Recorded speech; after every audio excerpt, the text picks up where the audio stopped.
Elijah announces to Ahab that it is going to rain. I find it remarkable that Ahab obeys Elijah time and time again, and yet won't submit to God, who has clearly revealed himself in power. Ahab knows Elijah's authority over him, but refuses to submit to God's authority. How foolish we can be!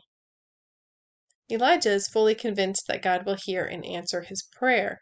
He tells Ahab about the rain before he prays. Then he goes and prays. An ordinary man, just like us, prays. He has his assistant go and check the horizon for a cloud. There's nothing there. Elijah doesn't shrink back. He doesn't think that maybe God's not going to answer. He doesn't change his prayer and try to adapt to the circumstance. He believes and he prays. Elijah prayed for the widow's son 3 times. What if he had stopped praying after just once or twice, having decided that God wasn't doing anything? He prays this time 7 times before his helper tells him that he sees a tiny cloud in the distance. That's all Elijah needs. He trusts God is answering his prayer. He doesn't need to wait and see if it's really going to happen.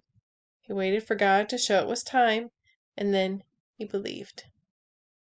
He announces again to Ahab that it's going to rain, so he should get going. Elijah knew God would come through. He just demonstrated that with fire from heaven, but that was to defend God as the God of Israel. This was to defend the word of his prophet. Can we trust God to defend us, to be on our side?